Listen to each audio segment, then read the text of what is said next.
Hello, my name is Megan Baxon. I am one of the co-editors of this UMass Symposium. It is my distinct pleasure to introduce the moderator of this panel, Professor Michael Dworkin.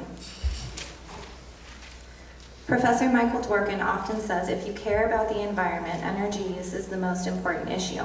And if you care about energy, environmental realities are the most important constraints. Professor Dworkin was a utility regulator, environmental litigator, and small businessman before becoming a professor.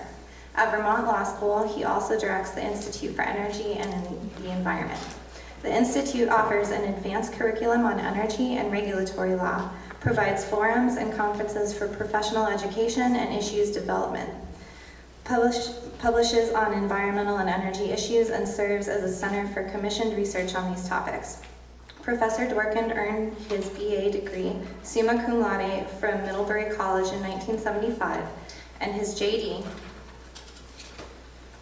cum laude, from the Harvard Law School in 1978. He began his legal career as a law clerk for Judge Catherine Kelly of the District of Columbia Court of Appeals. After his clerkship, he spent 5 years in the EPA's Office of General Counsel, where he focused on the development and appellate defense of standards that reduced air and water pollution, including appellate defense of the rules that removed most toxic metals from U.S. waste streams. In 1984, he joined the Vermont Public Service Board, where he represents the board in litigation before the Federal Communications Commission and as a hearing officer. From 1988 to 1995, he was general counsel of Vermont Public Service Board. In 1995, he became a general counsel and managing partner in Riser Management Systems, an engineering and consulting firm. He returned to public service in 1999 as the chair of Vermont Public Service Board and remained in that post until 2005 when he joined the faculty at VLS and launched the Institute for Energy and the Environment. He is a director of the Vermont Energy Investment Corporation and a former director for the American Council for an Energy Efficient Economy and of the Electric Power Research Institute. He has been elected as the moderator of East Montpelier, Vermont town meetings since 2005, and he calls that role a true Norman Rockwell-esque experience. I was also informed that he had a book come out within the last week, for those of you that would like a light read. And with no further ado, Professor Dworkin.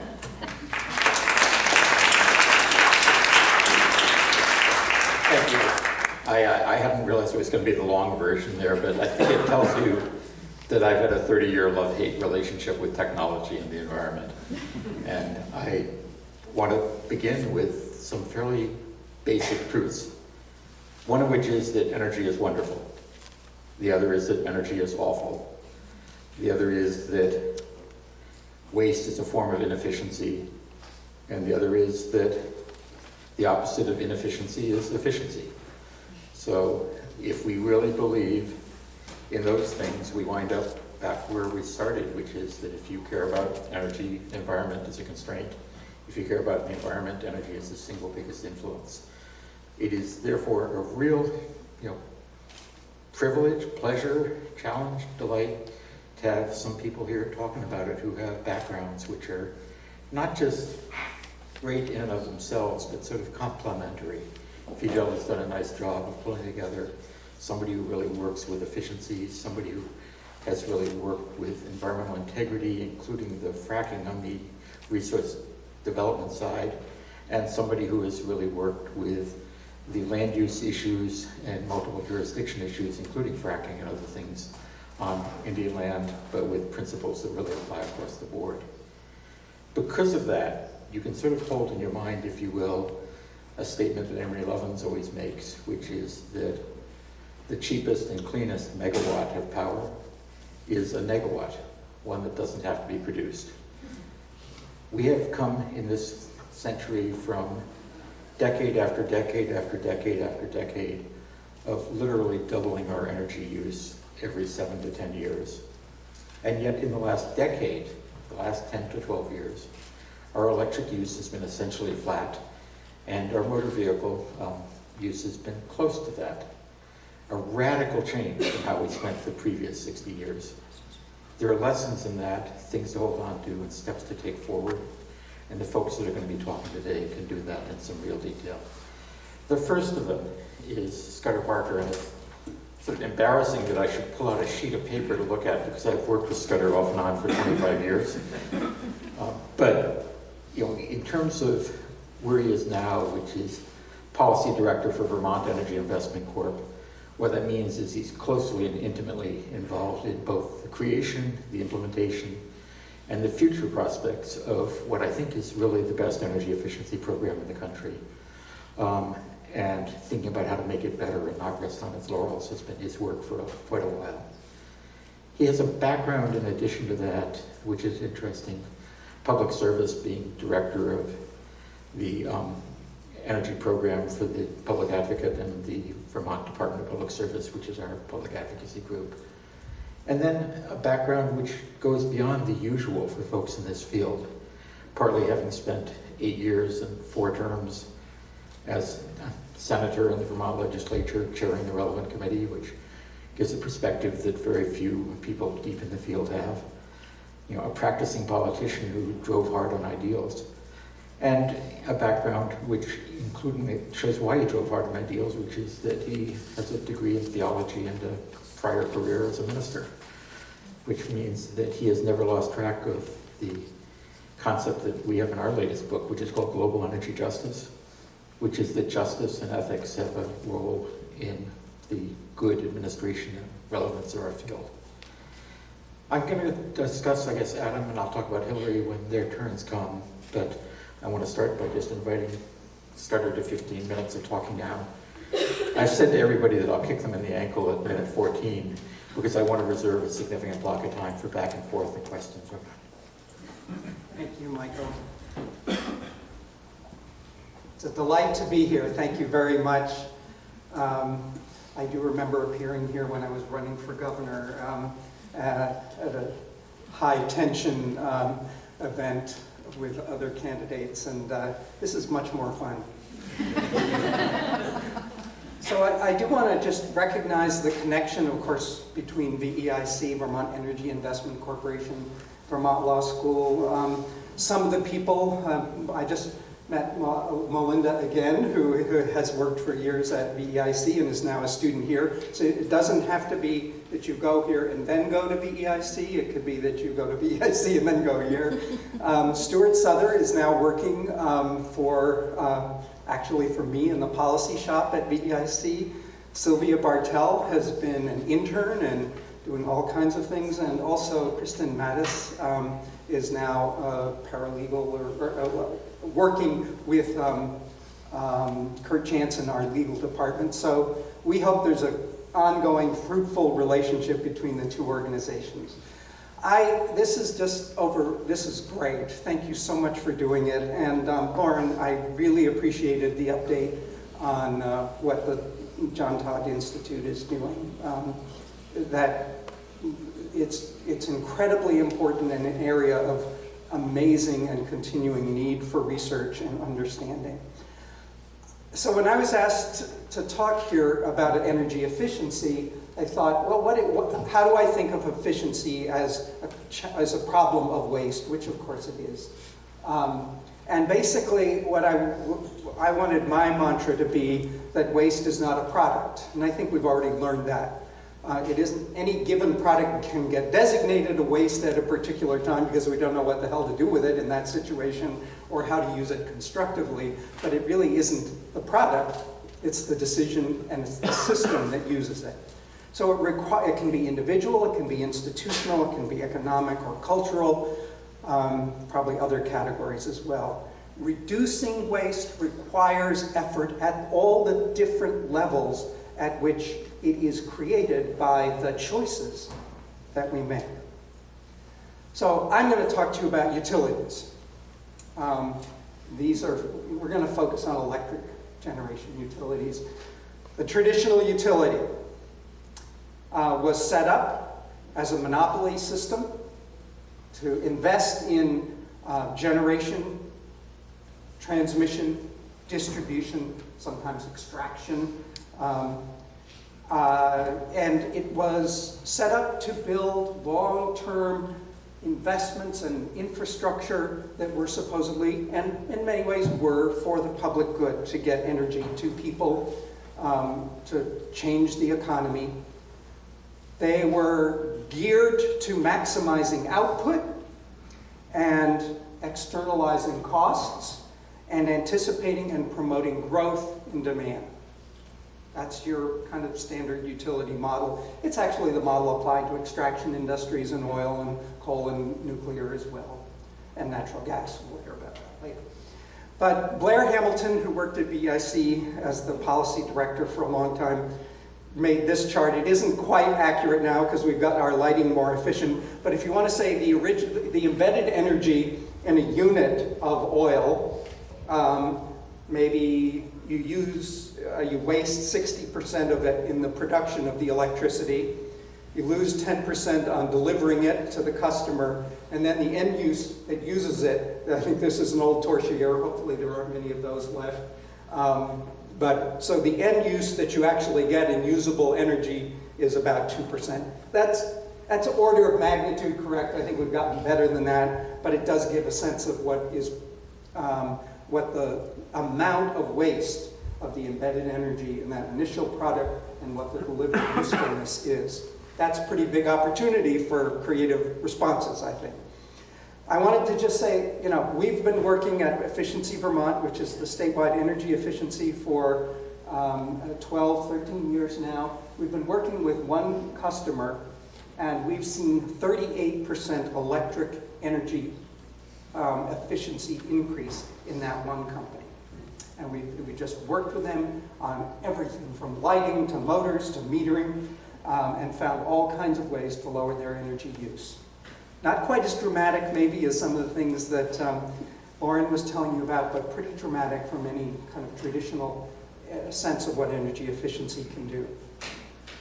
The story in the energy world is really that there are amazing maturation of what I would call distributed resources that are diverse, available at the local, individual, community, regional level, that are available to help us meet our energy needs.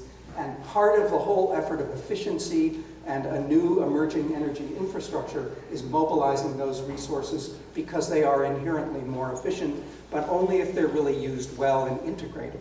So you used to have clunky old fluorescent light bulbs that were ugly and it took about 15 minutes to get to good color rendition if they ever did. Now we have zero net energy homes. We used to have a few solar panels. The price has gone down dramatically. The technology has improved. Now what we have is the prospect of mini grids that can actually detach from the electric system and operate reliably on their own and then reconnect to the grid.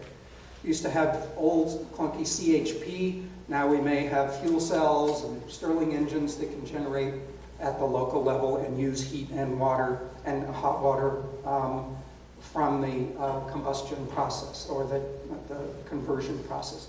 A lot of fossil fuel. Now we have electric technologies that instead of combusting actually just move heat and cold around and do that with a coefficient of performance that approaches 4 or 5 times the efficiency of just using the electricity for heat or cooling directly. Electric vehicles, another potential for significant efficiency in our transportation sector, as well as all the land use issues which are a part of that as well. And we have the ability to do time management of the energy use that we conduct that can make the integration of these systems something that's much more a viable option. We can do all kinds of things in your house to get you there. And I won't go into all of them, but everything from helping you with your plug loads to helping you insulate your house to putting the solar panel on the roof and connecting you to the grid. So what do these maturing distributed resources provide us with? And what is their characteristic? They all are about the concept in the energy world of least cost procurement, which I think Michael wrote the order for in Vermont in what year was it, Michael? 1980. And that really has triggered where Vermont has gone in this whole process. I'm sorry, 1990. 90, yeah. It should have been 80, but It took that long to write. So what are the attributes of these distributed resources?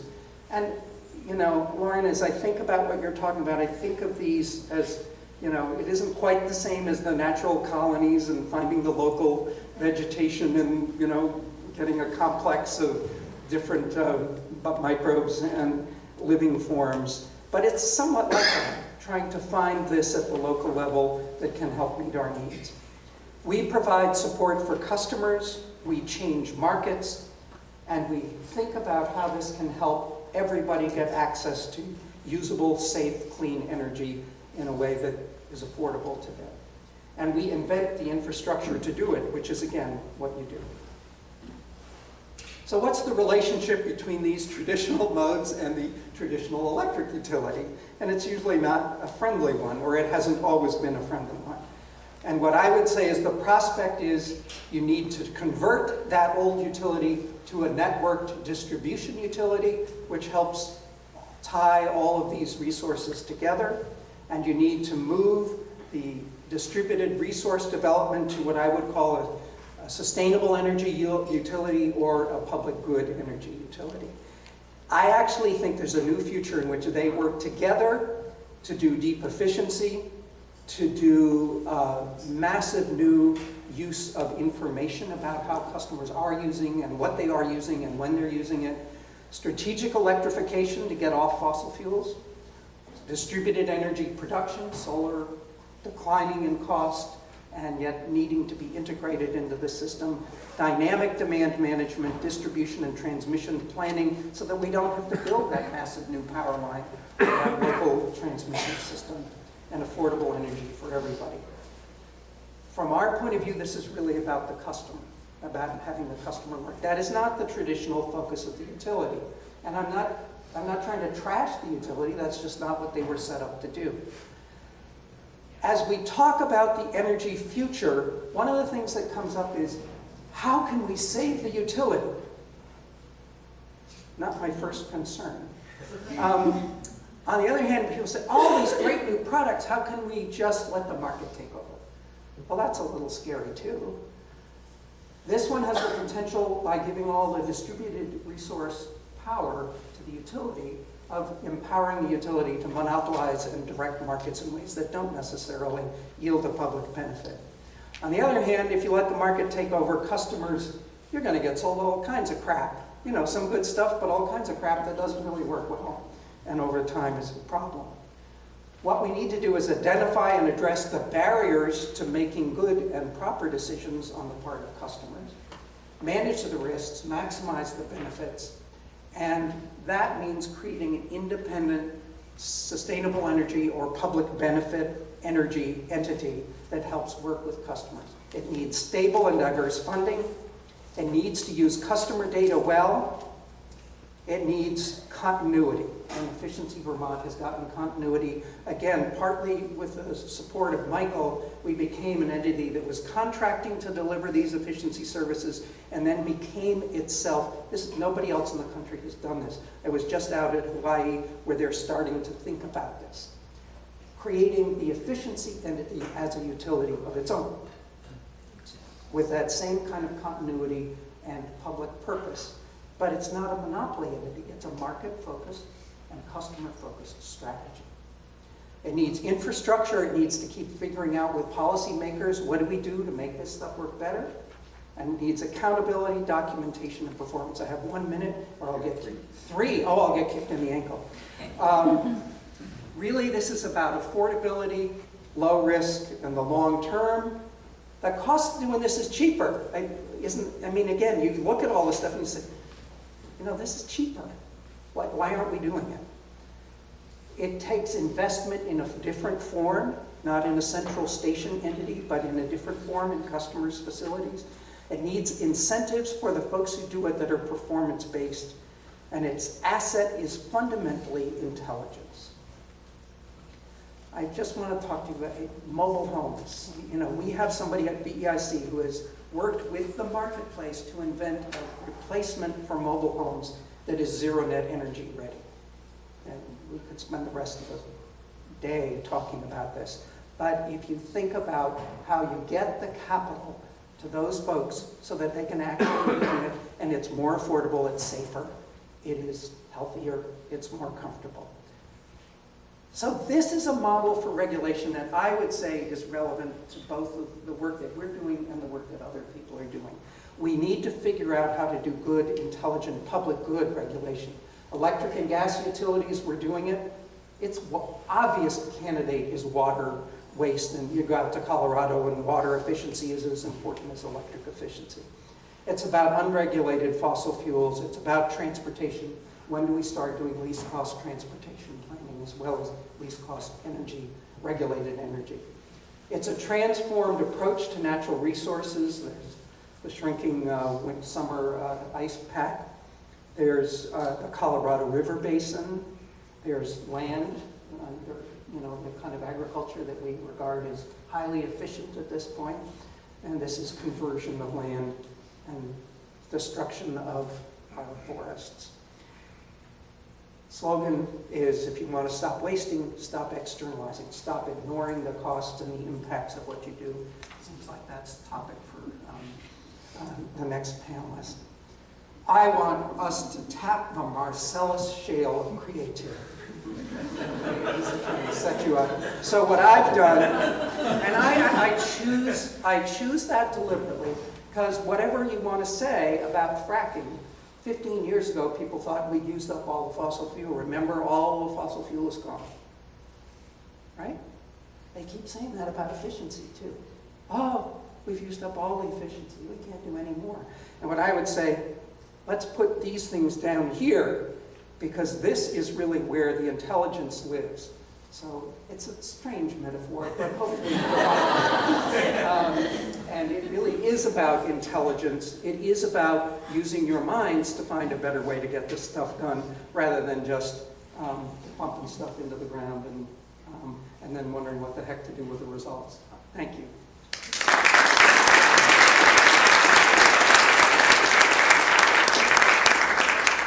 I don't know whether the metaphor is to say that we should now sink our roots into the well of creativity, but that's something close to what Adam's work has been on. I mean, we'll come forward on this because his first serious work in his field is Harvard Environmental Law Review, which has had tremendous impact on how people work and practice. Then in a series of environmental organizations where his work has covered coal work and mining issues and extraction issues. And currently with the Environmental Integrity Project, he's been doing a kind of serious look at oil and gas, which is one reason he's complementary to Scudder's focus on electricity. And for those of you that don't know, in crude terms, electricity is roughly 40% and oil and gas is 35%. You put the two of them together, it's 75% of our major emissions. And in terms of kilocalories or dollars, it's roughly the same. If we can't focus on those two industries and make progress, we're not going to have an ordered civil society 20, 50 years from now. But if we can focus on those two industries and make progress, then we can get a handle on what really needs attention for being a good place for people to treat each other well. Do you want to come on up and put this on here? And Adam, should I invite you? Sure. Yeah. Thank you.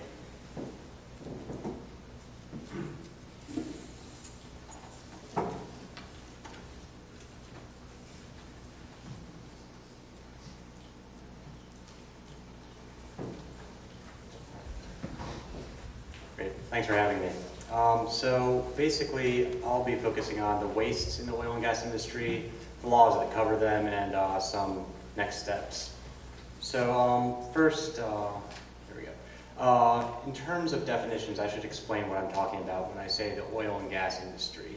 Because if you look at it broadly, as in this slide, it's practically endless. From the wells to the refineries, petrochemical plants, all the way to your house. So what I'll be talking about is a smaller subset of that. And this is the oil and gas extraction industry. And this basically goes from exploration and production in the field to the point at which it's ready to be transported to the market.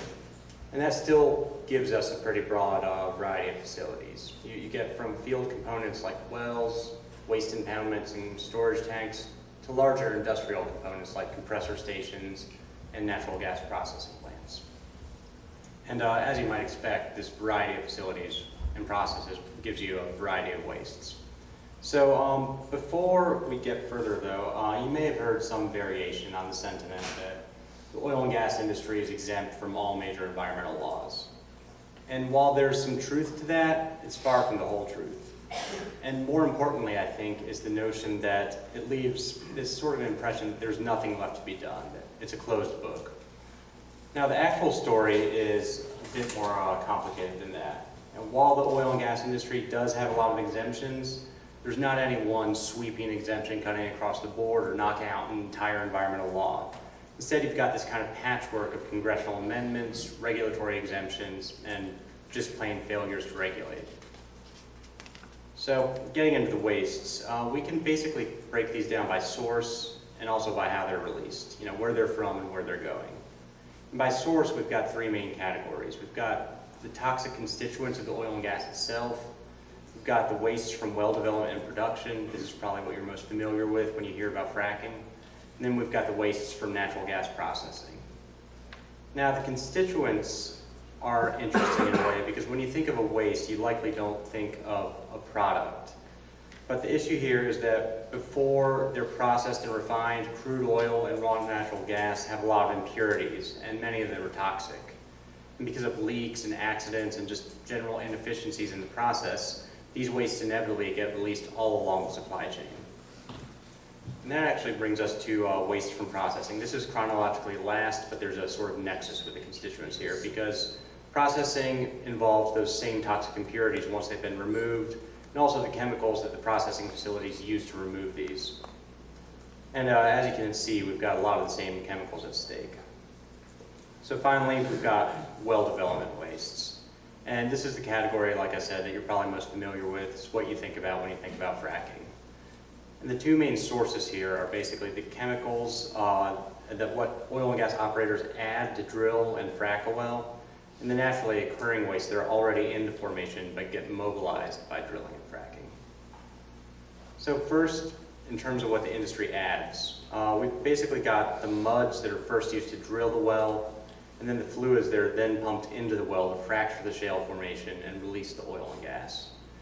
And just to give you an idea, I put up some figures from a study the House Natural Resources Committee did back in 2011, and it remains one of the best, most comprehensive studies on what the industry actually uses when it fracks a well. And it's also important here to note the volume that we're talking about. A typical well is fracked with somewhere on the order of 2 to 8 million gallons of fracking fluids. And while the vast majority of that's base fluid, like water, once you add the chemicals to the water, you get millions of gallons of liquid waste that you then have to properly dispose of. Now second, we've got the toxic chemicals that are already present in the gas formation and will be mobilized by well development. Now, every formation is different. There are different chemicals in every state and region. But in the Marcellus formation, those are some of the chemicals up there, lead, arsenic, a number of radioactive elements. And you'll probably hear something like, well, these chemicals were there to start with. They're naturally occurring. But the problem with the drilling and fracking is that they push them into new areas. For example, drinking water aquifers. And they also bring them back to the surface as flowback water and as drill cuttings. So that actually kind of brings us to, where does it all go? How do they get released and disposed of? And first and most basically, we've got air. And that's, basically where the toxic constituents and the processing wastes go. You see flaring on this. This is the Bakken Shale in North Dakota is now actually visible from space at night. And this occurs all along the chain.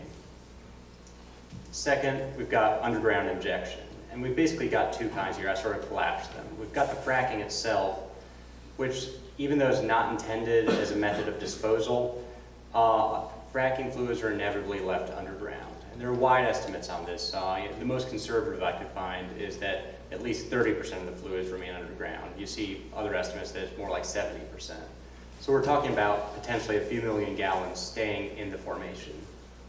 And then next we've got the actual disposal injection wells. Once an operator collects all the flowback fluid that comes back to the surface, it will be trucked to a disposal injection well for permanent disposal. And it's not functionally all that different from fracking in certain ways, because they're actually intended as disposal wells, they're regulated as such under the Safe Drinking Water Act, which I'll get into a little bit later. Then, other than injection wells, we've got basically two main other sources where liquid waste will go. First, we've got discharges to surface waters, and this is like any other industry. You're bound to have accidents. You might have a well blowout. You might have an impoundment leak. And the thing that sort of makes oil and gas sites different than the other industries, though, is by and large, they don't tend to have actual Clean Water Act discharge permits for these releases.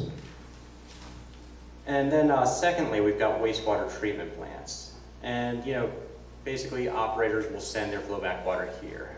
You're starting more and more to see private, dedicated industrial wastewater treatment plants, which is great because for years there was this emerging trend of operators sending their flowback to public wastewater treatment plants, which don't have the capacity to remove certain constituents like salts and radioactive elements from the flowback. And then finally, we've got landfills. And these are, where your solid wastes go, like drill cuttings and fracking sands. And like the public wastewater treatment plant issue, there's been a problem of landfill operators, often in states that have never seen oil and gas development, finding these wastes on their doorstep that they're not familiar with or not capable of handling, and particularly the radioactive elements that are contained in the drill cuttings and fracking sands. So now we've got the laws, and basically, there are a variety of laws that apply. So I'm going to just get into 3 examples that my organization has worked on in one way or another, and that sort of span the range of exemptions and regulatory gaps. For example, where Congress has amended laws to completely strip EPA of its authority, where EPA still retains discretion to regulate but has chosen not to act, and then sort of a mix of the two.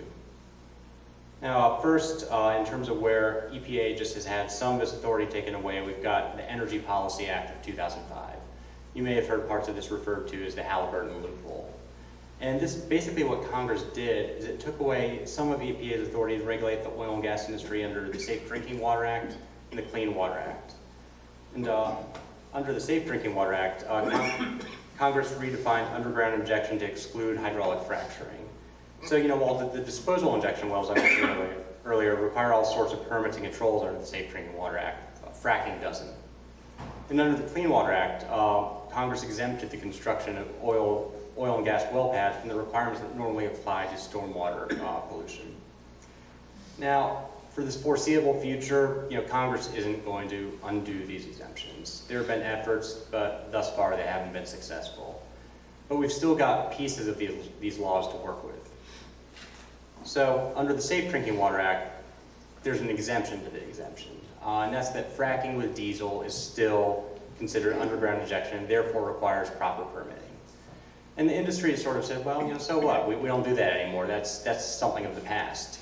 So what we did at EIP is we looked at the last 4 years of industry disclosures, self-reported, and found roughly 600 wells that still have used diesel fuels or other products containing diesel to frack those wells.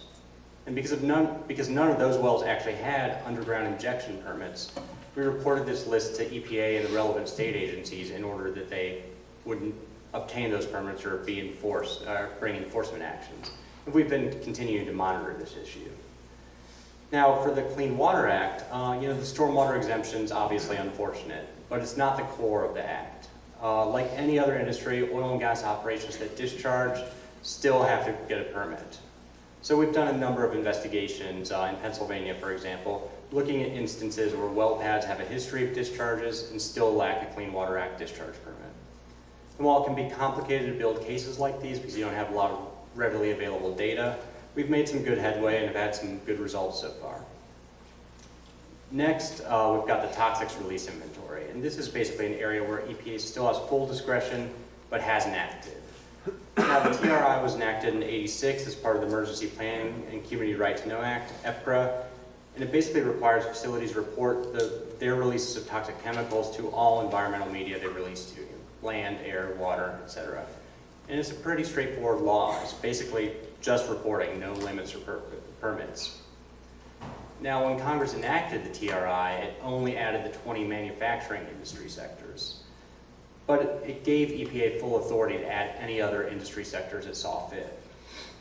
And so, EPA used this authority, has used this authority basically once, considering doing it again, to add several other energy sectors, including coal mining and power plants. but so far, oil and gas has not been part of those additions. So in 2012, actually 2 years ago, I think today, we petitioned EPA to add the oil and gas extraction industry to the TRI. And, while there's been some expected industry pushback, there's actually nothing legally preventing EPA from making this addition. So we think we've got a pretty good shot. Then finally, we've got sort of a mix of the two. And this is the Resource Conservation and Recovery Act, RCRA. And RCRA basically has two main provisions relating to how it regulates wastes. Subtitle C for hazardous wastes, and Subtitle D for other sort of more general solid wastes. And in 1980, Congress amended RCRA to exempt oil and gas development wastes, the ones we were talking about earlier, field wastes, from regulation under Subtitle C. But it was an interesting exemption because Congress also required EPA to decide for itself whether these wastes should be regulated under Subtitle C, and then to report EPA's decision to Congress. In 1988, EPA ultimately determined these wastes shouldn't be regulated under Subtitle C, but provided that there would be some special tailored regulations for oil and gas wastes under Subtitle D. Now the issue here is that EPA never got around to promulgating these special regulations. And in the 25 years since, we've just seen the industry get bigger, more hazardous, and to the state where it is.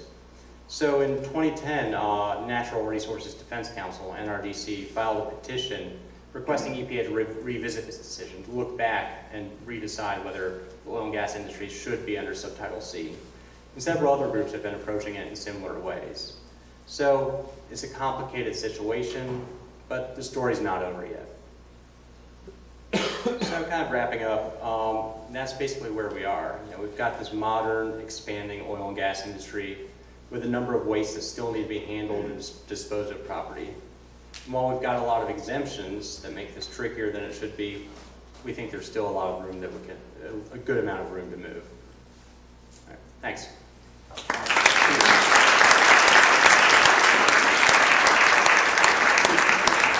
So there's a little sad reality, which is that we can be as efficient as we can, and there will still be extraction going on, and we'll still produce waste that need to be handled as well as possible. If you're going to set this up for Hillary, that would be great. I can't escape taking a minute to say that it's a real pleasure to invite Hillary to come up here. I've been at Vermont Law for, 9 years now. It's often seen as the best environmental program in the country, and one of the reasons is Hillary's participation in it. She came about halfway through the time I've been here, and has just been a litigator, a scholar, and a teacher in ways that blend and work together really well. I'll read a little bit of it, but I want you to have the human dimension as well as the kind of read-through, which is that her work in courses in resource law, administrative law, and Native American law have woven together, and those of you who know land use patterns in the West will understand why, that her work on administrative law and enforcement of federal statutes is what gives teeth, or kind of where the rubber meets the road, to the scholarly work, which is full of what should happen, and this is what makes it actually happen. That her work on land management is an important part of feeding into understanding some things like what do we do about fracking, but it also runs into what do we do about water. And you've heard a couple of references to it already, but anybody who's practiced in the West understands that water is absolutely vital, and it intersects with energy in ways that are under-recognized but huge. And I think I'll stop at that point, although I could go on for a lot longer, but it might be better to let Hillary come and tell us herself, where we go in the flowback from fracking in Indian country.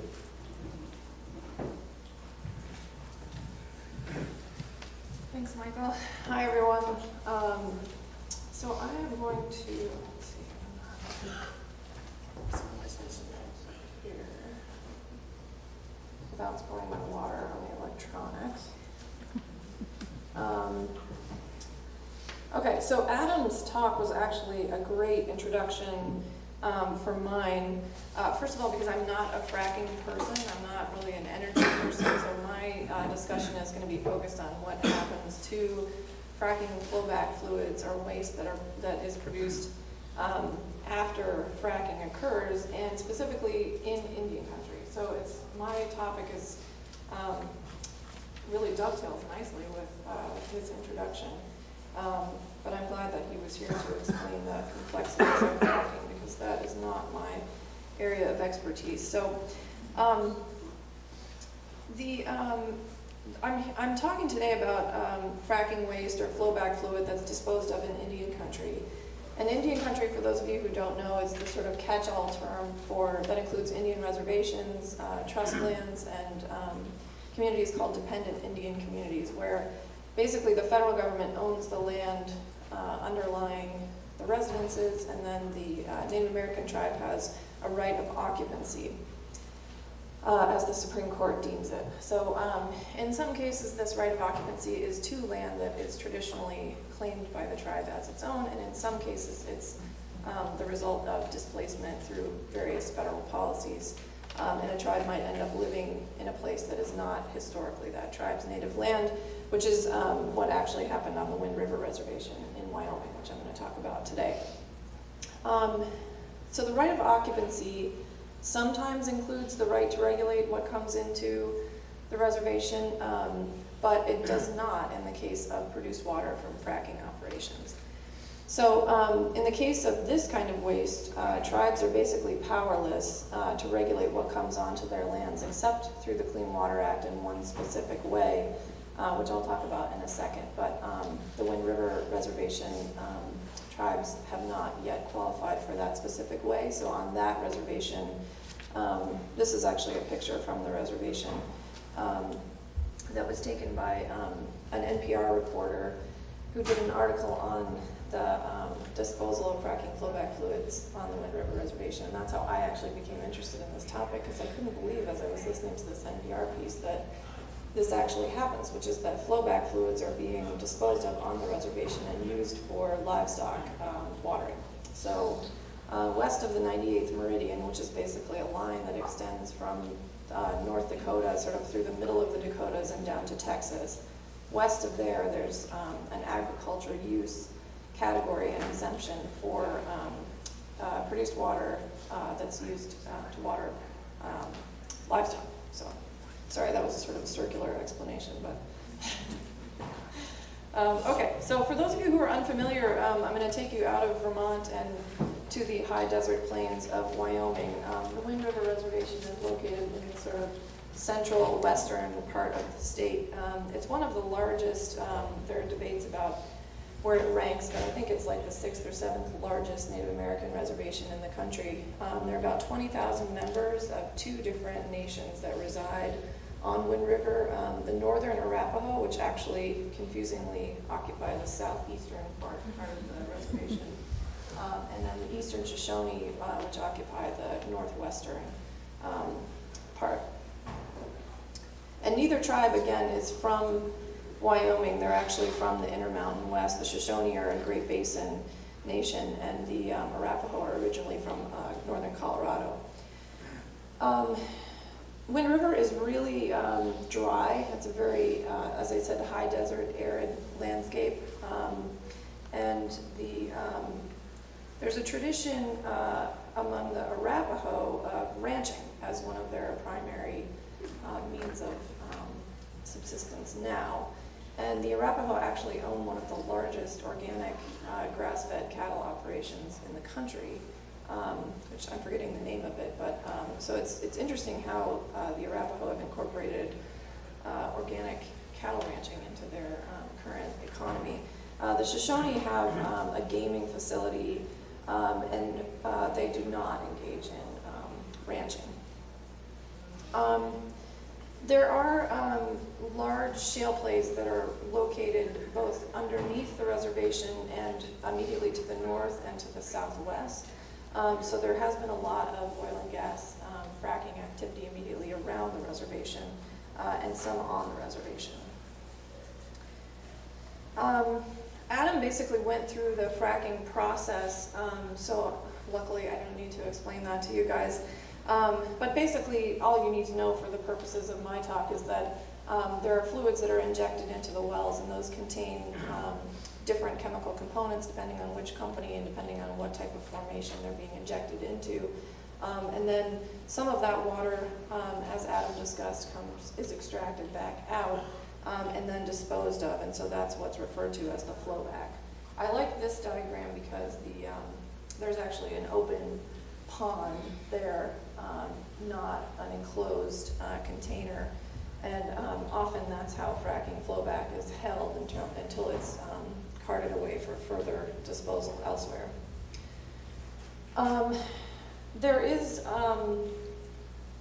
There's voluntary reporting of the contents of chemicals that are injected into fracking wells. There's a website that some of you might have heard of called Frack Focus, which contains information that companies can voluntarily disclose to that website and to the general public, but that is not currently a requirement, although that might change, which I'm going to discuss at the end of my talk. So as Adam mentioned, flowback disposal on land is governed by RCRA, the Resource Conservation and Recovery Act. And I'm going to talk only about RCRA and the Clean Water Act because that is what is going on the Wind River Reservation. There are land-based disposals and there are also water-based. As Adam mentioned, Adam basically went through the structure of RCRA. There are EPA rules that exempt produced water from the definition of hazardous waste. Excuse me. And under RCRA, tribes are completely dependent on the EPA to regulate waste that comes into Indian country, whatever form it takes. So that basically means that tribes can ask EPA to regulate disposal of fracking flowback fluids, but it's ultimately up to EPA. It's not up to the tribe. The tribe has no power under the federal legal system to implement regulations itself that would govern disposal of these fluids on a reservation. So you can see, you can see there's a couple cows in this slide, so that's why I put this one up here, because the cows, what's happening on Wind River is that the discharges are coming out of pipes, and some of the pipes are located in these banks, and then some of them are down actually in the water sources. And the cattle are basically free-ranging in some places, so they'll wander down to the water source and drink, and then wander back up. In water, into navigable waterways, the Clean Water Act is what governs those types of disposals and prohibits their discharge without a permit. But there is a special agriculture and water and wildlife water use subcategory under the Clean Water Act, allowing discharges of produced water from point sources into navigable waterways when the discharge will be used in agriculture and wildlife propagation. So there's currently a mechanism that allows for flowback to end up in waterways under the Clean Water Act. And in theory, tribes do have or can have the authority to regulate point source discharges into navigable waterways on their reservations, and some tribes have done this very successfully, similarly to the way that states have done it, even more stringently than the federal government. But they have to apply for what's called tribes as states status under the Clean Water Act. So Congress has basically said if tribes want to enact their own regulations governing water quality, they have to apply for this status, which basically requires them to show EPA that they have equivalent monitoring and enforcement capacities as EPA or as a state would. So it's a heavy evidentiary showing that the tribe has to put forth. And the Wind River tribes did apply for TAS status and received it from EPA in 2013.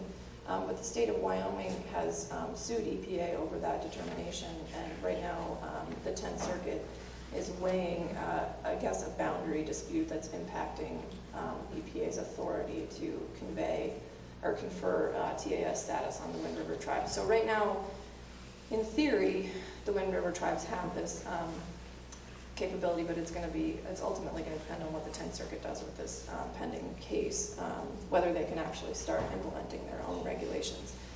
So as of today, the Wind River tribes have no authority to regulate point source discharges of this type of waste on their reservations, and that's the same for other tribes that are similarly situated in the western United States with no TAS status. Am I close? Okay. I wanted to leave you with some thoughts about what lies ahead. So I said my first thought is that it's possible that the 10th Circuit will say that EPA correctly conferred TAS status on the Wind River tribes, and then they might be able to develop their own regulatory structure that would limit the disposal of fracking flowback.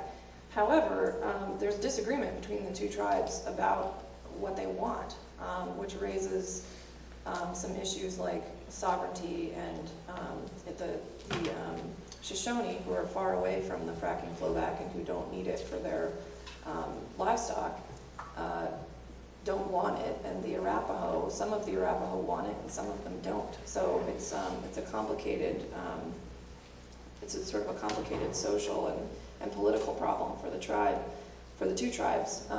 There's a pending BLM fracking rule, which I wanted to mention. Many of you have probably heard about that, and that would positively impact disposal of fracking fluids in Indian country. However, that rule is still in the proposed rule stage, and it's undergone several revisions by the agency. It's not clear when the final rule is going to come out or how the final rule will impact Indian country. Thanks, Michael. Then I put, as a dream world solution, new legislation amending RCRA to allow tribes to regulate hazardous waste would be wonderful. I don't think that that's probably a realistic possibility, but I think it's always good to throw it out there because it would be great if Congress would come in and get rid of that exemption. And same with the agencies and the wildlife and livestock use subcategory in the regulations. It would be great if EPA could just say, this stuff is bad, doesn't matter how it's being used, it shouldn't be entering into our waterways or our livestock, and ultimately our food system. So I'll end there. Thank you for your attention, and I think we're going to organize the questions. I will. The invitation for questions is good.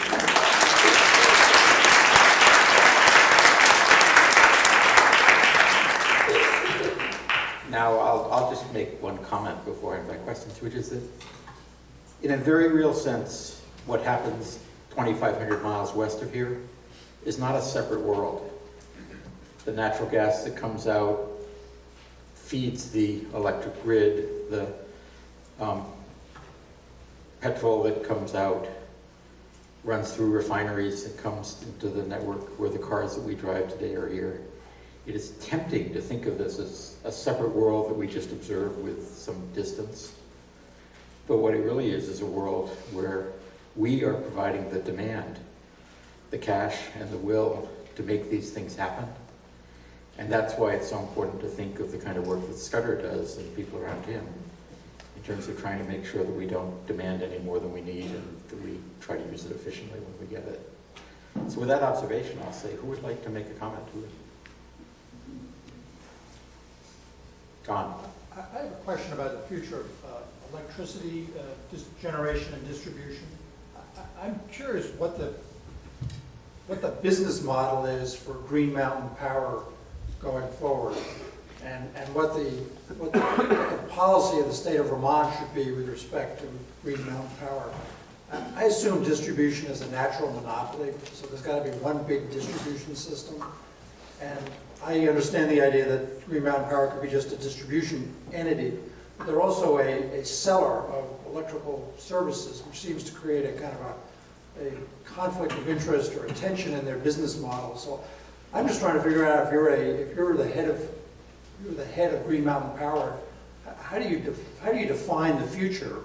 And then, given the answer to that question, what is Vermont's policy, or what should it be with respect to Green Mountain Power? And since you gave such an excellent global overview of the electric power industry in Vermont, I thought I would pose that question to you.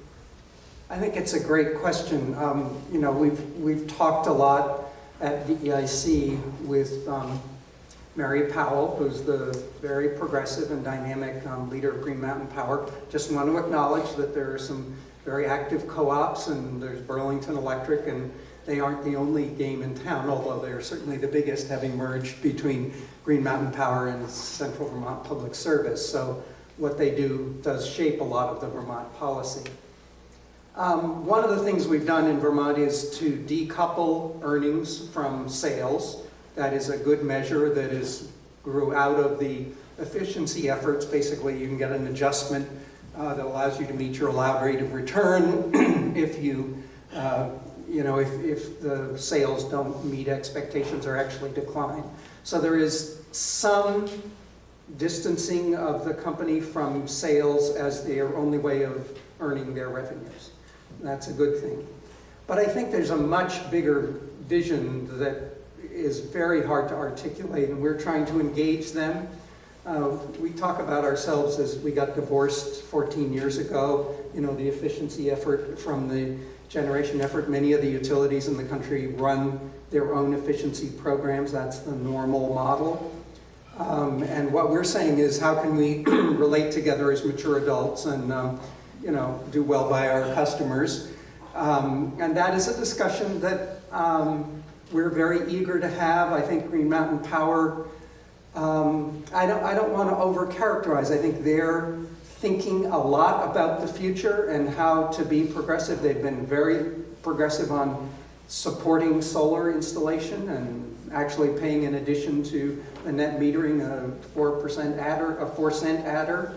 So they've supported generation. So I think the potential is there for actually increasing some electric load by strategic electrification through heat pumps and electricity. I think that's a good thing. If you do that, you better manage the load much better so that you don't create new peaks, and you better keep making it efficient so you don't actually increase the net need for electricity. But if you could actually electrify and offset some fossil fuel that was high carbon production, that's a good thing.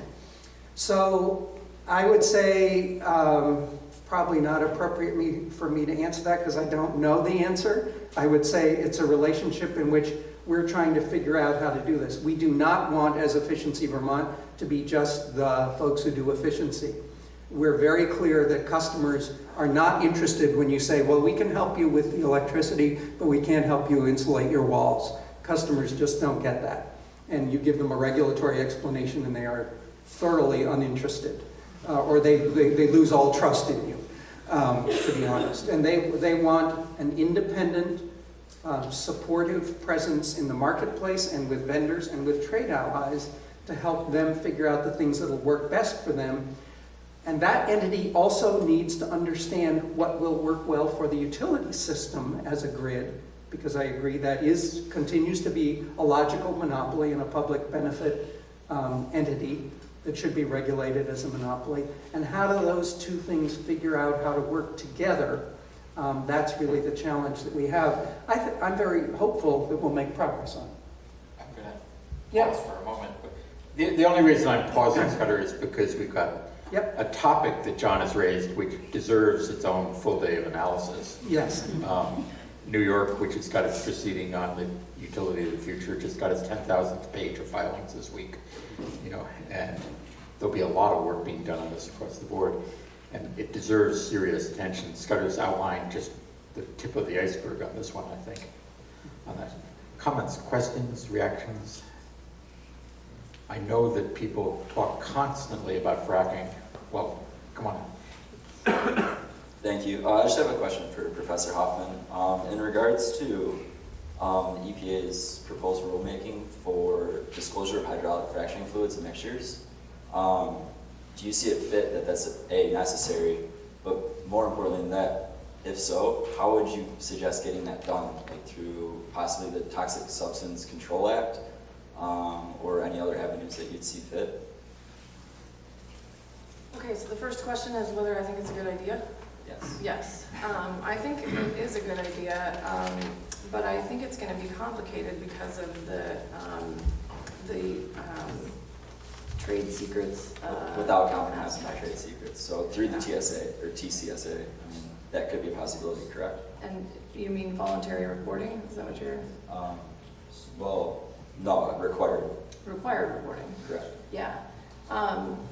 Yes, I mean, I think in terms of the issue that I was talking about, which is basically a situation where vast numbers of people are powerless to regulate something a toxic substance that's being disclosed into their water sources and on land near where they live.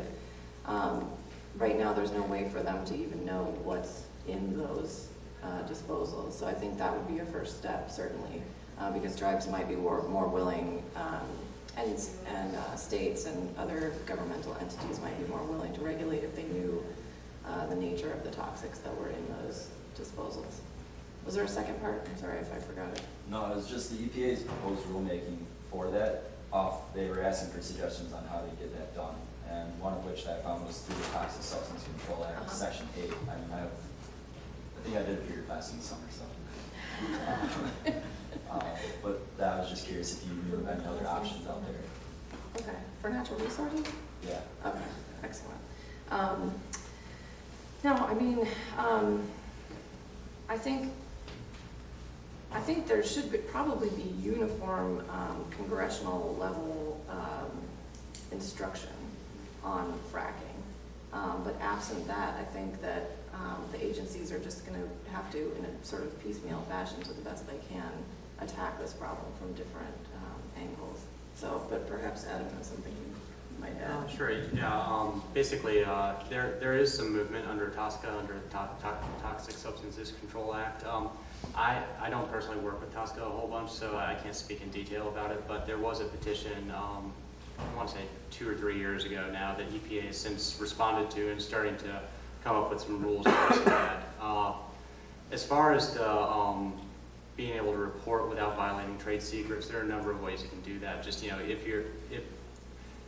you've basically got kind of two issues. One is obviously not wanting to expose yourself to competitors if you're a company producing certain fracking fluids. Another is the fact that a lot of the companies that buy the fluids don't know what they're getting because that's not disclosed to them. So at the end of the day, though, if you require reporting of the chemical percentages, the makeup of the fracking fluids you're ultimately using, that doesn't say, I've used this product, and this product. So, and that would be good enough for the public. And it also doesn't address what comes back up as a result of the fracking process. So there's going to be stuff that is, gets into the water, the produced water, by virtue of its injection. And there's, unless you test it after it comes back up, I think you don't really have a complete understanding of what's in it. Yeah. Probably have time for one more question, and I was wondering, these exemptions, are there affirmative statements of policy behind them, or do they just kind of slip through the cracks? And if there is policy, what kind of justifications do people say? How in-depth do they get?